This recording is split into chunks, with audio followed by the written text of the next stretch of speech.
These words will seem familiar to you. It's, I think, one of our favorite Wendleberry poems. When despair for the world grows in me, and I awaken in the night at the least sound in fear of what my life and my children's lives may be, I go and lie down where the wood drake rests in his beauty on the water, and the great heron feeds. I come into the peace of wild things who do not tax their lives with forethought of grief. I come into the presence of still water, and I feel above me the day-blind stars waiting with their light. For a time, I rest in the grace of the world, and I am free.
Thank you, Joy.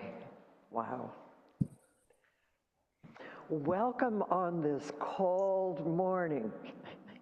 Another day's reminder that this is still false spring.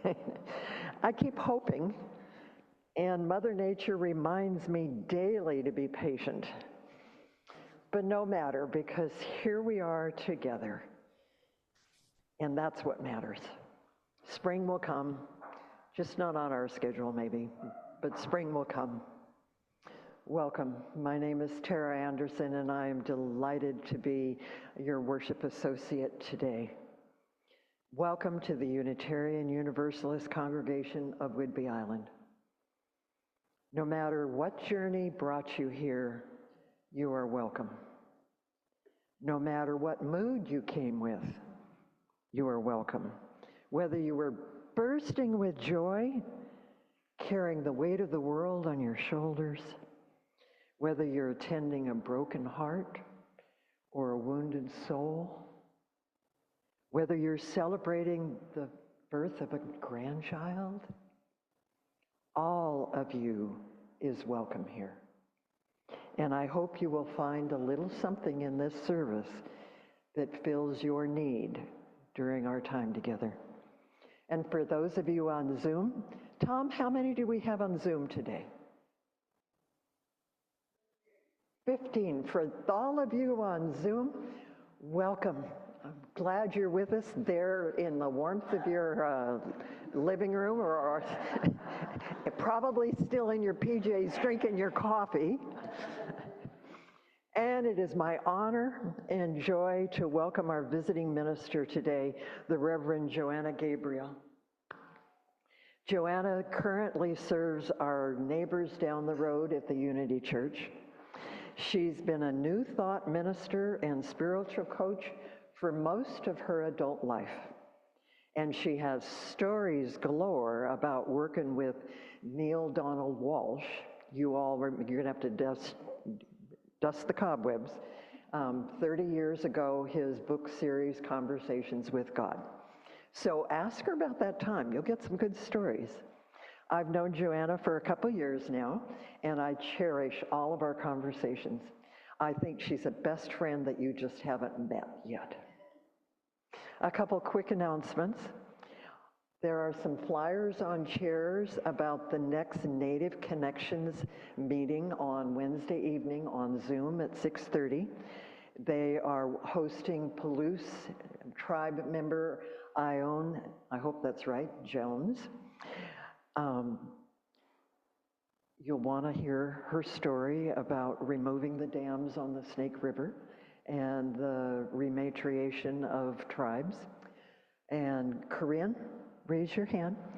If you have questions, please speak to Corinne after the service because she's one of the leaders of Native Connections. It's worth your time. Now, please let us take a deep breath and enter a worshipful time together. As Joseph Bednarik suggested last week, worship is that which makes us feel more fully awake and truly alive. I bow to the divine in all of you. Namaste. Together with our shared intentions, we create sacred time. When I am among the trees, especially the willows and the honey locust, equally the beech, the oaks, and the pines, they give off such hints of gladness. I would almost say that they save me, and daily. I am so distant from the hope of myself in which I have goodness and discernment, and never hurry through the world, but walk slowly and bow often. Around me the trees stir in their leaves and call out, "Stay a while." The light flows from their branches and they call again. "It's simple," they say, "and you too have come into the world to do this, to go easy, to be filled with light, and to shine."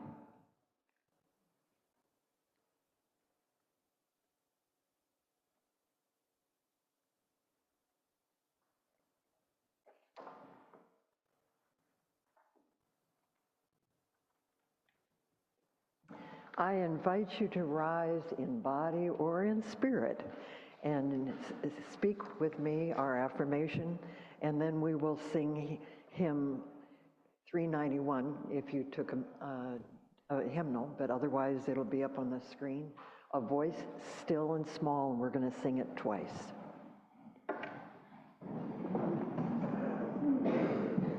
Love is the spirit of this congregation, and service is its practice.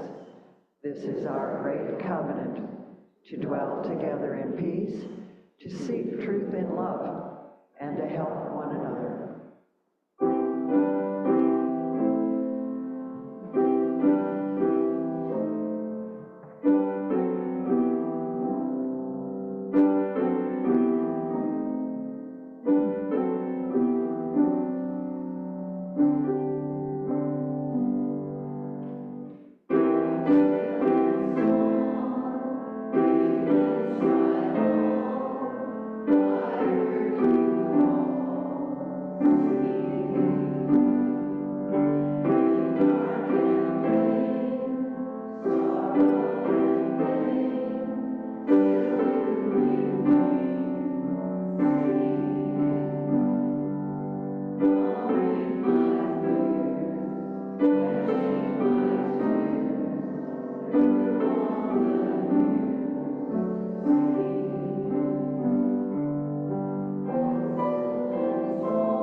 Okay, I'm just trying to get it correct spot.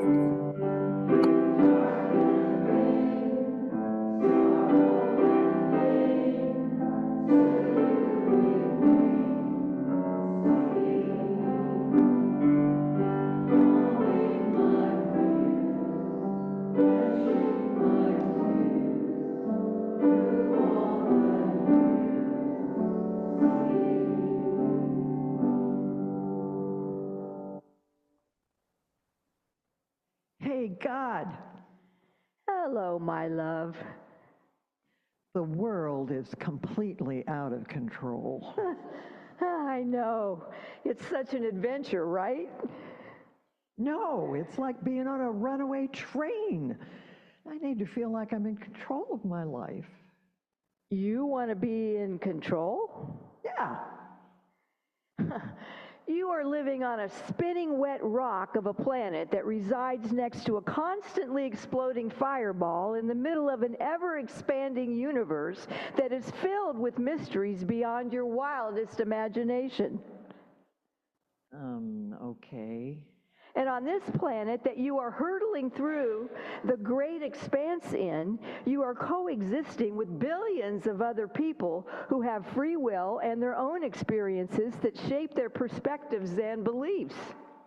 Yeah, And while all this is going on, your soul is residing in a physical body that is such a miracle of delicate engineering that at any given moment could produce its last heartbeat.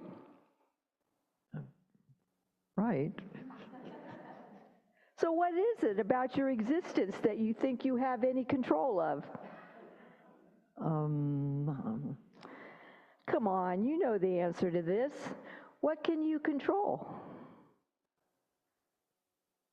How kind I am to people? Yep. And one other thing. What's that? How kind you are to yourself. Aside from that, most of everything else is a bit outside of your design.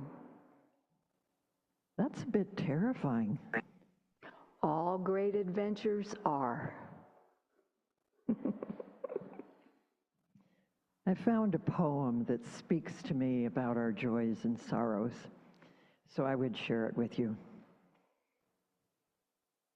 It's by Rosemary Traumer.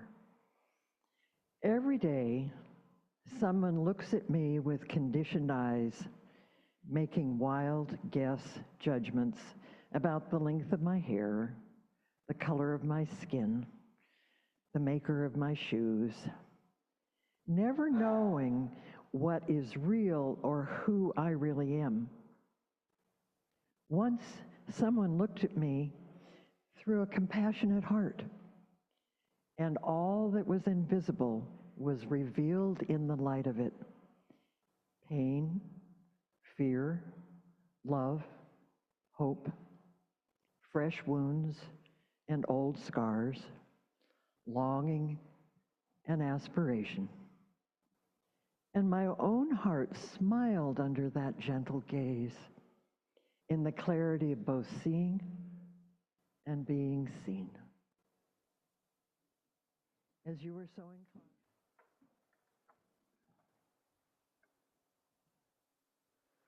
Okay, now from your seats, I invite you to join in singing the hymn Comfort Me, which Tom will project on the screen. We'll pause between each verse as I share a common prayer. Feel free to close your eyes throughout if you know the song or if that feels right to you.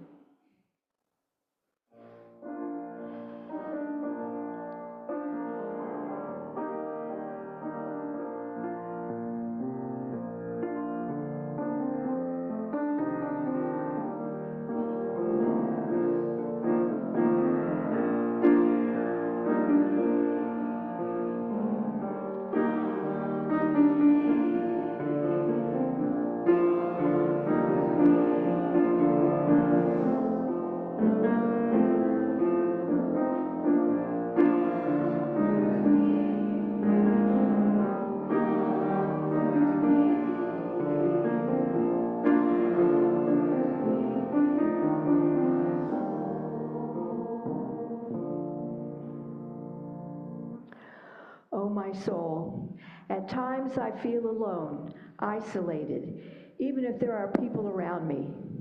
It can be hard to share my inner world with others or to let them help me. But when we sing together, I feel others' presence, and I know that together we have enough caring to go around for everyone, including me. Gathered community, will you sing with me?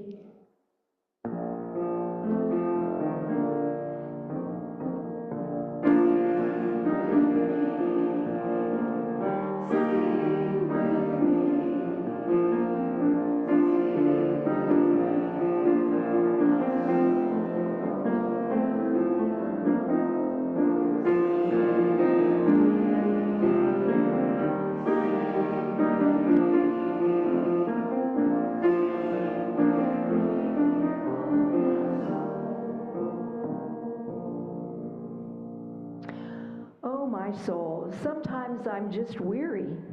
When it's hard to get out of bed in the dark morning, when the time changes, hard to face difficult tasks, hard to lift my foot or open my heart. I know I may need rest and fortitude. I may need to refill the well within me. Rest is a gift that I will try to allow myself to have when I need it. My needs are important, and I deserve rest. Oh, my soul, you can rest.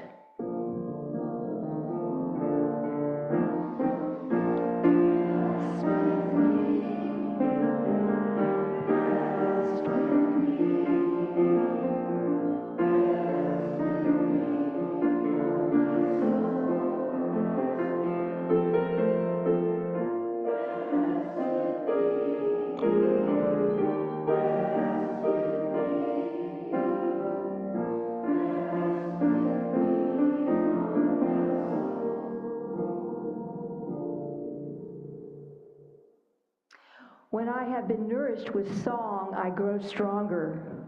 When I have felt the presence of caring community around me, I feel more able to use my own power.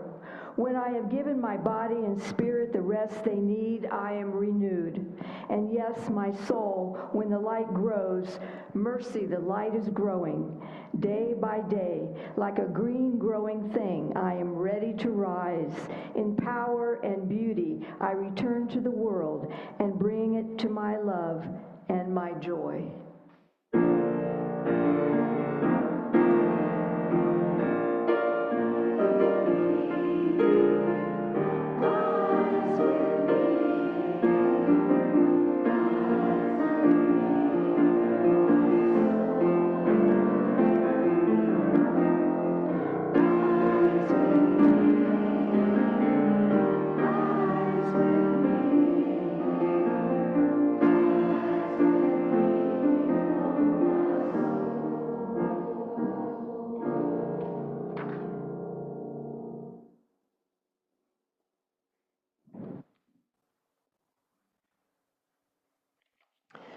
As we're about to be blessed with more of Joy's music, the ushers are going to pass the offering baskets.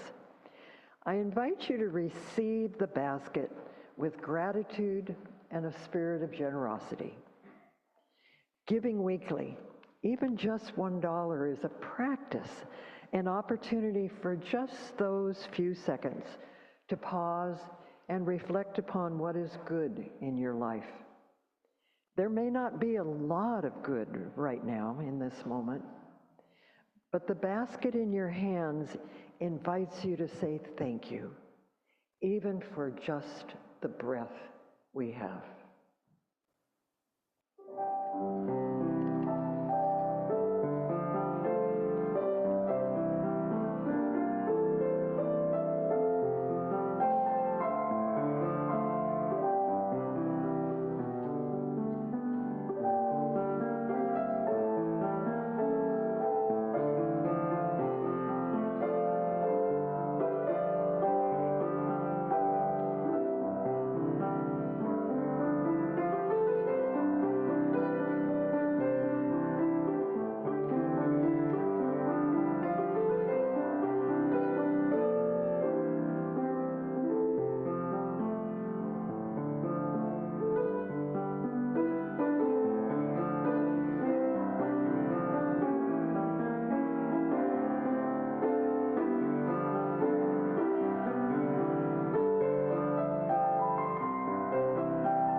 Thank you, Joy.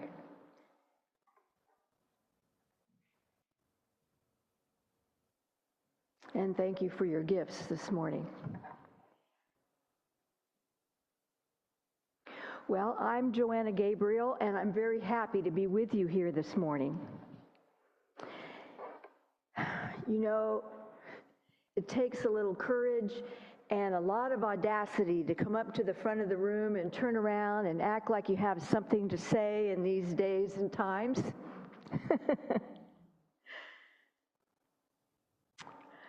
I was recently reading a book. I don't know about you, you're probably familiar with this name. I love the work and the writing and the poetry of Mark Nepo. Are you familiar with him?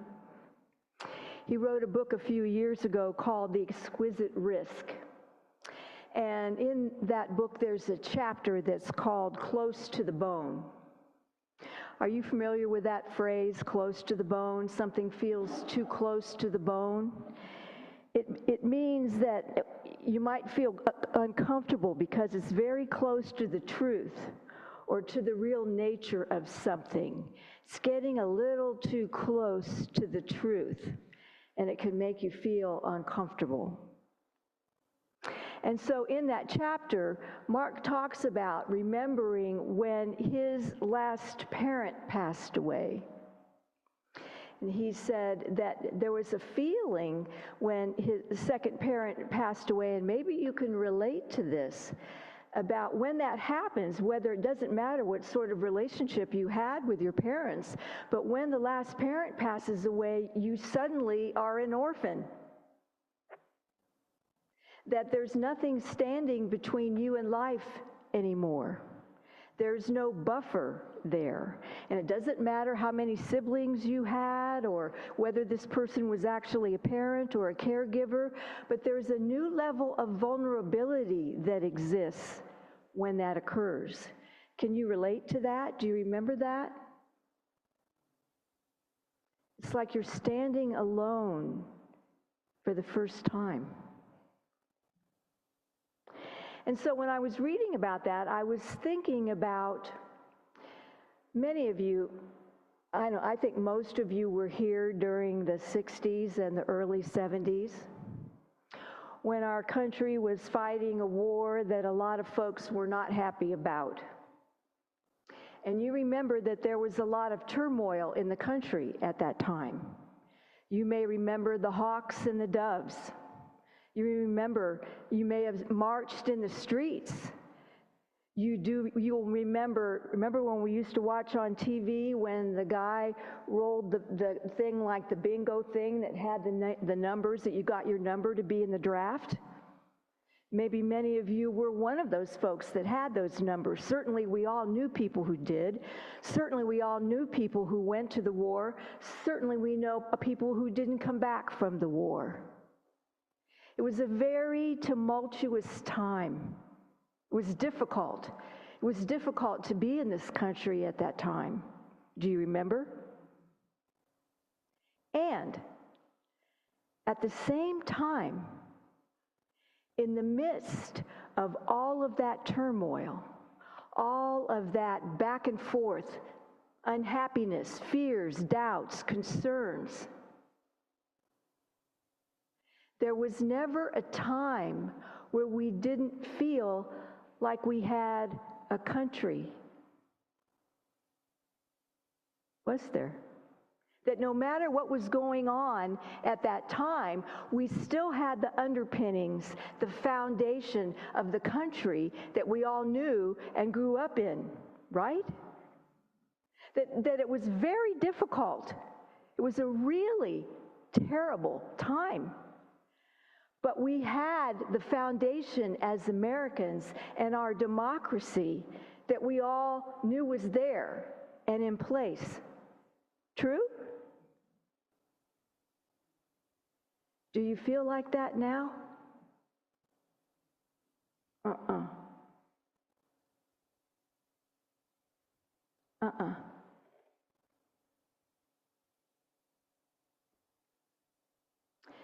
We're in a place we haven't been before. And it's interesting because you don't hear people saying, I wish we could go back. We can't go back. 5 years ago, can you believe, 5 years ago this month, the pandemic began. 5 years ago. What seems like forever, doesn't it? We are changed humans. We've walked, and I grew up in Ohio, and we used to say, I've walked a fur piece. We've walked a fur piece since those last 5 years. We can't go back. We're different people. There's no way to go back. We're not supposed to go back. And in fact, all of life that you and I have lived up to this point is what brought us to this place. All your triumphs, all your tragedies, every single experience that you ever had is what makes you qualified to be living in this time. Do you realize that? Dear ones, we came for this time. There are no mistakes. We came for this time because it's time for things to change. Can you feel that? And it's difficult because we've all been on the planet for a while. We all remember what it was like when. And indeed, that is how we got here to who we are now. And there's some things it's time to let go of. And are we taking a hard road? Oh my goodness, are we taking a hard road? In fact, we've found the road that's got the most potholes in it, that have the live power lines down across in front of us. Haven't we? Yeah, we have. But there's only one way for us to go. And dear ones, we have to remember this. If you believe that you are part of something larger than yourself, whatever you call that, the essence of life, universal light, universal power, spirit, the divine, God, whatever you call that you know that you are a part of, and that we are all part of that which is larger than ourselves, then we know that there's only one way to go. And that's forward in accepting the truth of who we are as part of life, the essence of life, of love, of spirit, of the divine, of God, whatever you name that essence of life. The problem is we have people on our planet who don't know this, who aren't aware of this, who don't remember this, who think that the goal is power and that power is outside of themselves. And indeed, they push and pull and try to control because there's never enough. Why? Because that's not where power exists. It doesn't exist outside of ourselves. It exists inside of ourselves. Another example of that would be the billionaires. Have you noticed the billionaires are always trying to get more? Why? Because there's never enough. When would there be enough? There's not. Why? Because that's not where the power truly exists. And they haven't figured that out. So we're struggling. But that doesn't mean the truth isn't still the truth. I often say, there's more love on this planet than there ever has been since the beginning of existence. Why is that? Because there's more people on the planet than there's ever been. And you might say to me, well, Joanna, I don't know about that. I don't see that being projected on the planet. Well, here's the thing. If you're familiar with love, you know what love does. Love reaches in and seeks out that which is unlike itself and brings it to the surface to be healed in order to make room for more love.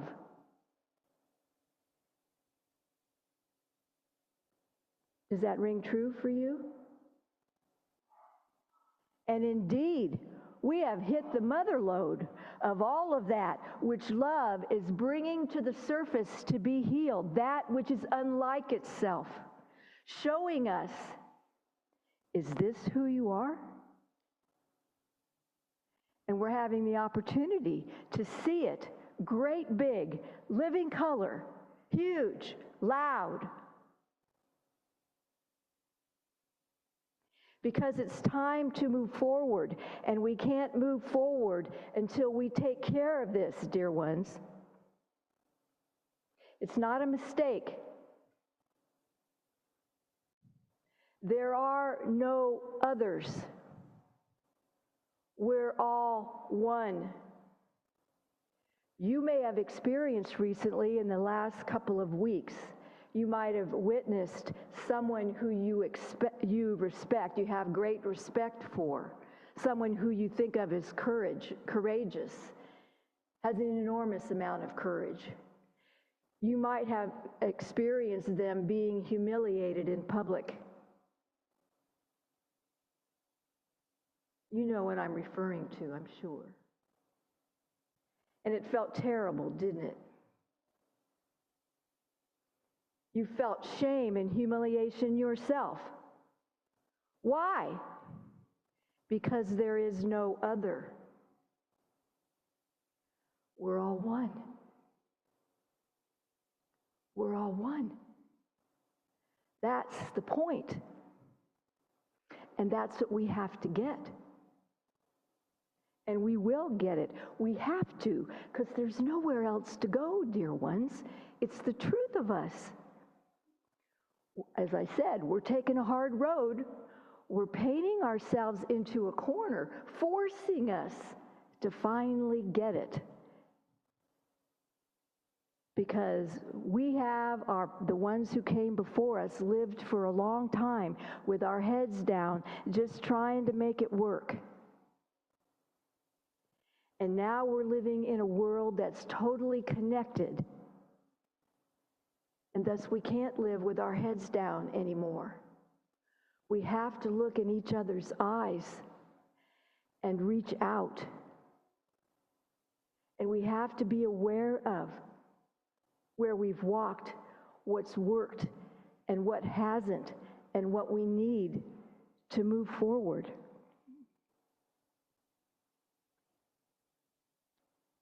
Yes, these times are bizarre. There's no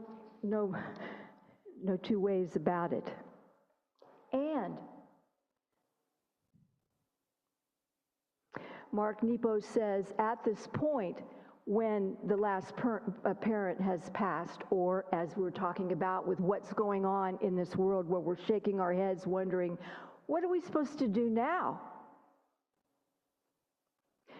Mark has a poem by a woman named Jane Bishop called Waking Close to the Bone. She says, there are no rules now. You who bore me, taught me, raised me, mother, father, friends, lovers, you are my brothers and sisters now. All that you taught me to help me in life is no longer true unless I find it so. Your truths for you, mine for me. But I, being some part child still, grieve for the missing parents to be no more, nor to be a parent myself, no longer even a child of God, but co-creator. No longer even a child of God, but co-creator. This is frightening. This is glorious. Because, dear ones, what's also true in the midst of all this is all that's come before us, the traditions, the way things have always been done. Those are very often the things that have held us down, that have held us back. They don't apply anymore, do they? All things are possible in this moment, including you being the truth of who you really are. Becoming in your heart what you always knew you came to be. There's nothing holding you back at this point at all. Do you see? It's a new beginning. Yes, it's scary, it's terrifying, and it's also glorious. There's nothing standing between you and life. There's nothing standing between you and creation. There's no buffers. There's nothing holding you back. Nothing holding any of us back. Have you thought of it like that?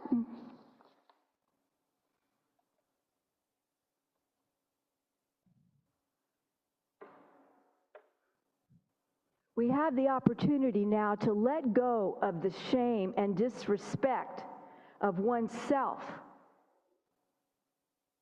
which came up when we saw someone else who we respected being dishonored and humiliated. It's time to let go of the shame and disrespect for all others, and especially ourselves. What we are holding as true about ourselves and one another is playing out on the big screen, showing us what needs to be healed. That's what it is, dear ones. It's showing us what needs to be healed.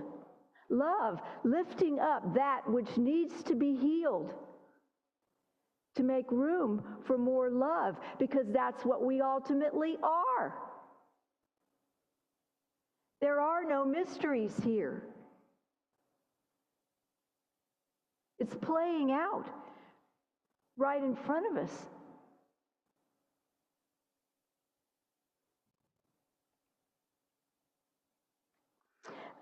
I was just reading another book by a woman who is a Benedictine nun. Her name is Joan Chittister. Are you familiar with her? She's a wonderful teacher and author, and she's a wonderful clarion voice in these times. And she's just written a new book called The Time Is Now, A Call of Uncommon Courage. And in the book, she speaks to what we're talking about here, that this is a time like none other. Yes, it's scary. Yes, it's difficult. Yes, it's unprecedented. Aren't you sick of that word? But it's true. And she says, it is about your own opportunity to evolve beyond your old self. There is nothing but growth and insight and wisdom on this road. Be not afraid. Remember always that it is the revelation you are about, not yourself, not the preservation of the institution, not the past, not the past. It is the revelation seeking to be born again in you, through you newly, for which you go on.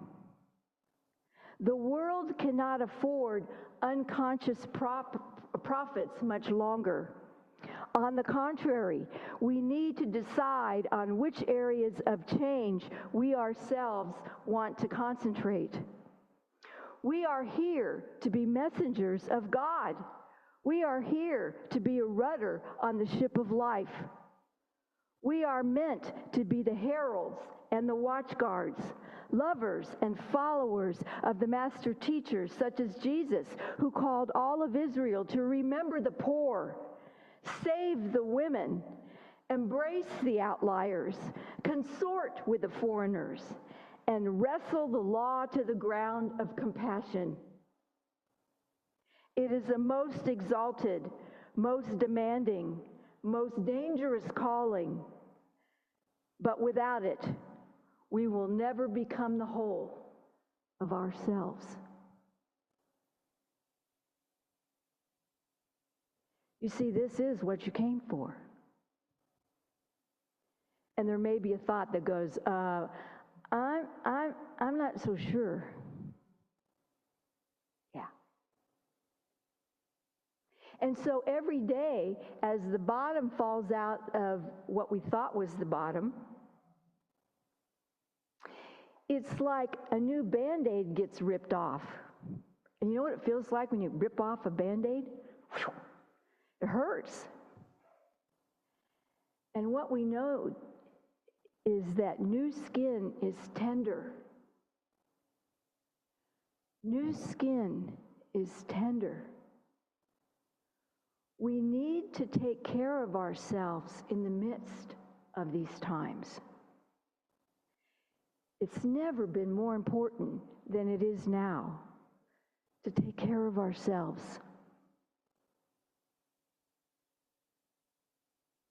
What is it that brings you peace in this moment? Are you limiting the time that you're listening to it? If you're not, you need to. None of us can tolerate it all day long. Nobody.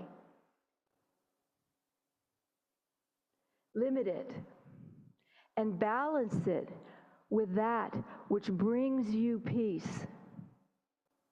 Going for a walk, listening to music, reading your poetry, coming here and being with this community. Community. Here at UU, here on South Whidbey Island, here at Whidbey Island, here in the Pacific Northwest. We are so blessed with so many symbols of the beauty of life.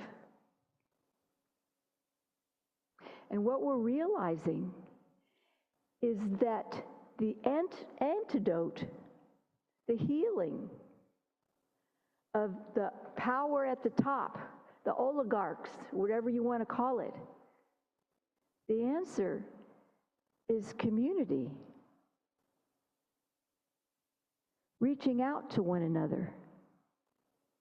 Checking in with one another.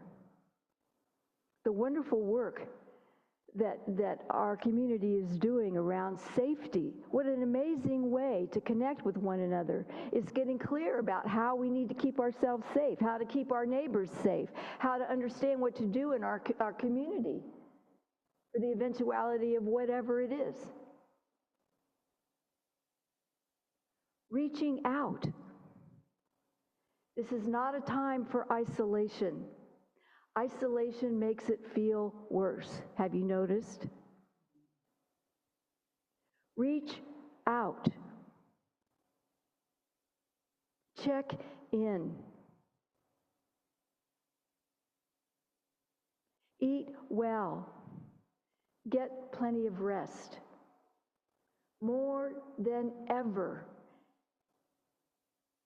we are charged with the responsibility of taking good care of ourselves and supporting that in one another. Questions or comments?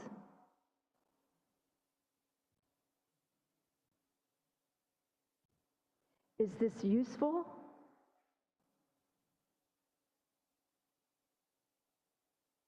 You're not alone in this. We're here on purpose. Is it scary? Oh my goodness. Is it time Yes. Will we get through it? Yes. I promise you, we will. We totally will. Does it look like it right now? Not so much. But the noise is waking people up, and that's what we need. It will happen. It's meant to happen. It's why we're here. It's why you and I are here. Will we get through this? Yes, we will. And you can hold me to it. I'll come back sometime. I am so honored to get to be with you today. And I appreciate you giving me the opportunity to speak about the truth of us in community, in love, in peace. Remember, there's more love than ever, and it's doing its work. It's bringing everything to the surface that's unlike itself in order to be healed, to make room for more love.